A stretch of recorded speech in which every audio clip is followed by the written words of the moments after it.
Gazette du Togo, une vision sur l'actualité togolaise et sur le monde.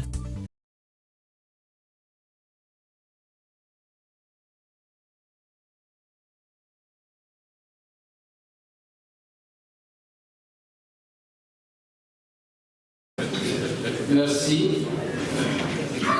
Monsieur le Président de la Haute Autorité de l'audiovisuel et de la communication, Monsieur le Ministre de la Communication, des Sports et de la Formation civique, Monsieur le Directeur de la Maison de la Presse, Monsieur l'ancien procureur général après la Cour d'appel de Lomé et ancien juge à la Cour de justice de Léomois, Monsieur le Directeur de la législation au ministère de la Justice, distingués invités, Mesdames et Messieurs,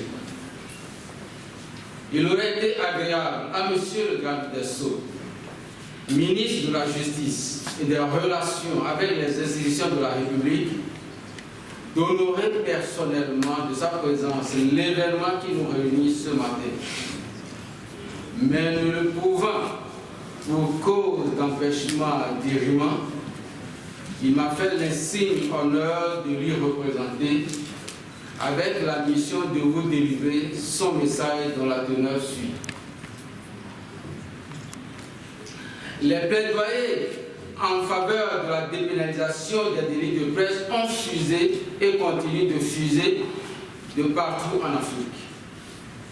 Ces cris qui résonnent avec des échos sont non seulement dus aux graves privations de liberté, voire des atteintes à la sécurité physique des journalistes dans certains de nos pays, mais aussi à la position claire de la Commission des droits de l'homme de l'ONU, qui a toujours considéré que les peines d'emprisonnement pour les délits de presse, tels que la diffamation, l'offense ou outrage aux autorités, faux bruits ou fausses nouvelles, constituent des mesures d'intimidation à l'endroit des journalistes et visent plus à les faire taire qu'à les corriger. Il faut bâillonner la presse. Telle était la solution en vigueur il y a quelques décennies, car Napoléon Bonaparte disait en 1804, je cite, « 3 journaux hostiles sont plus à craindre que 1000 baïonnettes. » Fin de citation. Le Togo, au lendemain du pluralisme politique, a adopté un code de la presse et de la communication par la loi numéro 98-004-PR du 11 février 1998. Cette loi a été modifiée par la loi numéro 2000-06 du 23 février 2000, qui sera à son tour modifiée par la loi numéro 2002-026 du 25 septembre 2002. L'évolution de ce cadre juridique va toucher une perfection par l'adoption à l'unanimité des membres de l'Assemblée nationale de la loi numéro 2004-015 du 27 août 2004 portant modification du Code de la presse. L'avènement de cette loi modificative qui consacre la dépénalisation des délits de presse dans notre pays a été salué partout en Afrique et dans le monde. 13 ans après cet acquis, la Haute Autorité de l'audiovisuel et de la communication dresse un bilan de parcours en organisant cette rencontre d'échange dont l'objectif annoncé est de réfléchir sur l'état de la presse togolaise et des professionnels depuis la dépénalisation de la presse afin d'en cerner les incidents sur le professionnalisme. Il a été dans ce cadre demandé au garde des Sceaux que je représente ici de prononcer quelques mots sur le thème du séminaire intitulé « Dépénalisation des délits de presse au Togo et responsabilité du journaliste ». La thématique, j'en suis profondément convaincu, sera abondamment discutée le long du séminaire. Je ne vous ferai que part des idées qu'a le sujet en tant que juriste et praticien du droit et qui consistera humblement a dit ce que signifie la dépénalisation des délits de presse dans notre pays et ce qu'elle ne signifie pas. Mesdames, Messieurs les séminaristes, le Togo a marqué son attachement fort au respect des droits fondamentaux et des libertés publiques en inscrivant dans la Constitution du 14 octobre 1992 la Déclaration universelle des droits de l'homme de 1948 et les pactes internationaux de 1966, la Charte africaine des droits et des peuples adoptée en 1981 par l'Organisation de l'Unité africaine. La Déclaration universelle des droits de l'homme énonce en son article 19 que, je cite, « Tout individu a droit à la liberté d'opinion et d'expression, ce qui implique le droit de ne pas être inquiété pour ses opinions et celui de chercher, de recevoir, de reprendre, sans considération de frontières, les informations et les idées par quelque moyen d'expression que ce soit. » Fin de citation. Le pacte international relatif aux droits civils et politiques de 1966, entré en vigueur le 23 mars 1976, dispose dans son article 19, je cite, « Nul ne peut être inquiété pour ses opinions. Toute personne a droit à la liberté d'expression. Ce droit comprend la liberté de rechercher, de recevoir et de reprendre des informations et des idées de toute espèce sans considération de frontières, sous une forme orale, écrite, imprimée ou artistique, ou par tout autre moyen de son choix.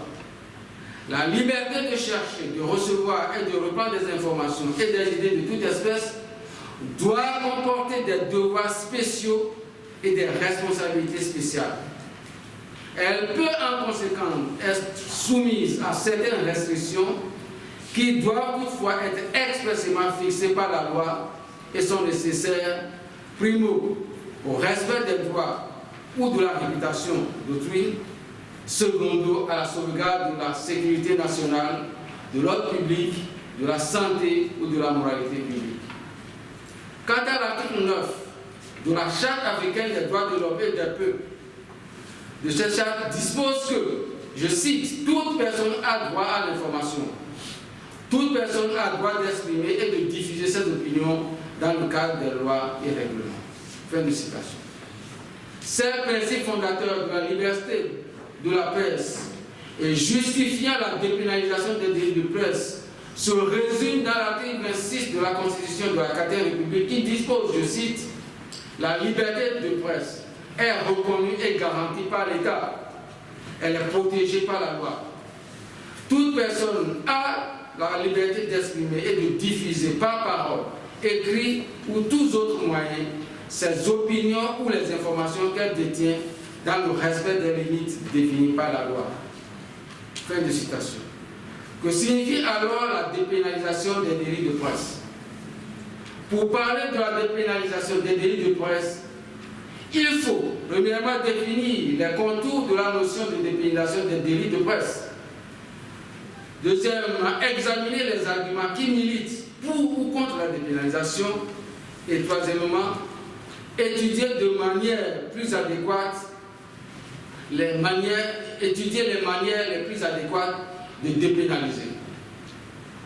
La notion de dépénalisation est une notion juridique et ne concerne pas exclusivement les délits de presse. Le terme de dépénalisation implique deux notions. Selon le lexique des termes juridiques d'Allo de 12e édition, la dépénalisation, c'est l'opération qui consiste à enlever à un fait son caractère d'infraction pénale. Dans ce cas, il s'agit ni plus ni moins de la suppression de cette infraction de l'arsenal pénal. En parenthèse, dépénalisation du cannabis, discussion hier nous l'avons eu en France, la dépénalisation de l'avortement, la dépénalisation de l'euthanasie, etc. Selon l'ouvrage Droit pénal général d'Allos 14e édition, c'est l'abstention de poursuite ou l'application de peines symboliques. Dans ce cas, il s'agit d'assouplissement de la peine, ce qui reviendra pour le législateur à retirer la sanction pénale sévère existence pour lui substituer une autre plus douce, c'est-à-dire une amende ou une réparation civile, par exemple, à la place d'une peine de prison.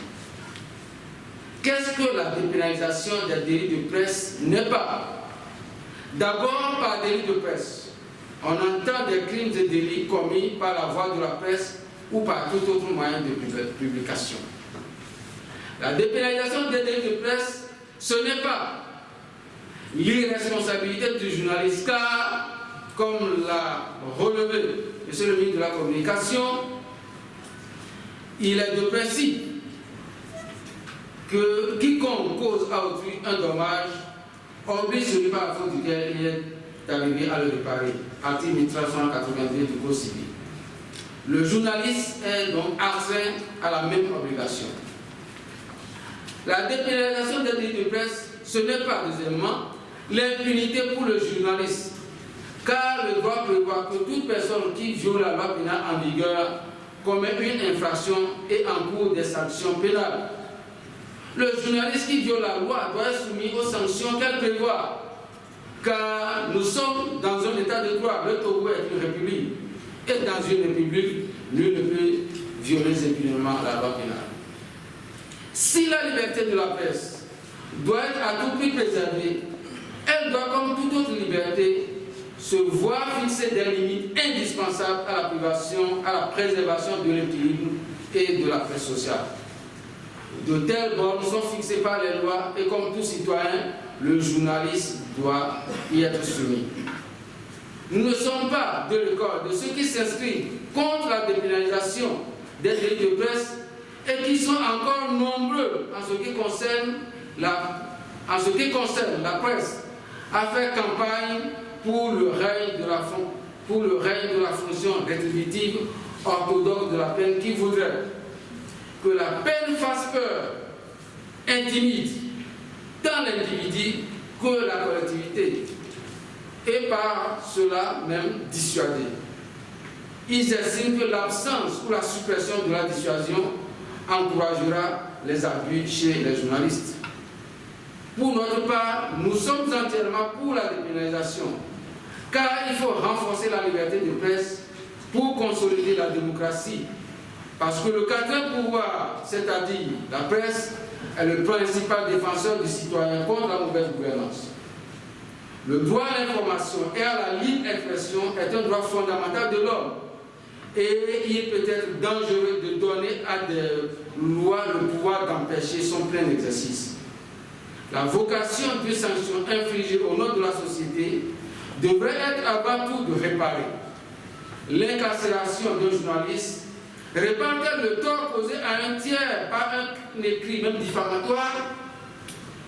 Les peines privatives de liberté transforment plutôt le journaliste à un héros malgré son manque de professionnalisme. Terminer nos propos sur ce mot en prenant la dépénalisation sans rien dire sur comment cela devrait être fait laisserait un bout d'inachevé. Et la question qui se pose à cet égard est de savoir si l'on doit supprimer les peines d'emprisonnement pour tous les délits de presse ou pour certains seulement. Certaines voix clament haut et fort une suppression pure et simple des peines privatives de liberté. Vous en débattrez longuement pendant ces travaux. Un débat sur cette question serait plus constructif s'il était ouvert à des composantes plus représentatives de la société, car sans préjugés, il apparaît acquis sur la question que ce panel constitué seulement de professionnels des médias prêchera pour sa chapelle. Son Excellence Abdou Diouf, ancien secrétaire général de l'Organisation internationale de la francophonie, déclarait à Ouagadougou le 22 septembre 2004, lors des 36e assises de l'Union internationale de la presse francophone, qu'il n'était pas normal dans des pays démocratiques que la loi autorise des peines de prison pour les journalistes. Il a ajouté cependant que cette dépénalisation ne servirait pas les droits de l'homme si elle contribuait à favoriser des délits commis par des journalistes irresponsables et incompétents. J'estime humblement pour ma part que la dépénalisation des délits de presse, c'est la recherche d'une sanction mieux adaptée aux délits de presse dans un environnement démocratique. C'est seule la professionnalisation qui permettra de concilier la dépénalisation des délits de presse et la responsabilité du journaliste. La professionnalisation du métier de journaliste passe par deux axes, dont le premier est indubitablement la formation aux techniques de base du journalisme. Sans manquer de respect à qui que ce soit, je peux affirmer que nul n'a besoin d'étudier en profondeur la presse togolaise pour s'apercevoir que les journalistes, pour la plupart, ne maîtrisent pas les techniques de base du journalisme. C'est donc une formation aux techniques de base du journalisme, de la collecte au traitement de l'information, qui apparaît comme le besoin prioritaire d'appui au secteur. Des programmes de formation continue nous semblent pertinents et permettraient aux journalistes en exercice de se former tout en continuant à exercer dans les rédactions. Le deuxième axe de la professionnalisation du métier de journaliste est le respect des règles de l'éthique et de la déontologie. En effet, éthique et déontologie constituent un domaine de formation à part entière, surtout dans un pays comme le Togo, où la majorité des publications sont à vocation politique partisane, les prédisposant ainsi à des entorses à la déontologie et à l'éthique. Face à cette forte politisation du secteur, il importe de responsabiliser les journalistes en leur faisant prendre conscience de leur rôle en matière éthique et déontologique. Certes, des garde-fous institutionnels ont été mis en place pour veiller au respect de l'éthique et de la déontologie.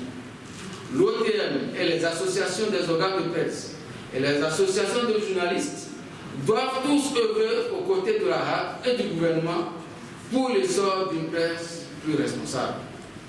Le gouvernement, pour sa part, n'a de cesse omis de jouer sa partition. Artisan de l'effectivité de la dépénalisation des lignes de presse, le chef de l'État, son Excellence Ferdinand Nassingé, a toujours instruit le gouvernement d'accroître son aide à la presse. L'on peut citer l'ouverture depuis 2006, au titre du budget national, d'une ligne de crédit de 50 millions comme aide de l'État à la presse. Ce montant est passé à 100 millions de francs CFA et a bénéficié à 44 radios, dont 11 commerciales basées à Lomé, 18 à l'intérieur du pays et 15 communautaires. En dehors des radios, 6 télévisions et 48 publications.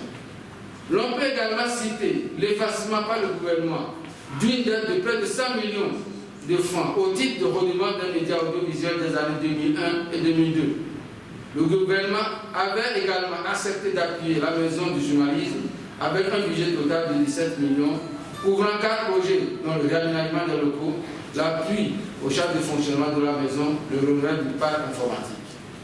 Je ne saurais terminer mes propos sans remercier la RAC pour l'organisation de ce séminaire qui outille les journalistes à apporter leur contribution à la construction de l'édifice démocratique de notre pays. Je souhaite très succès à vos travaux et vous remercie de votre attention.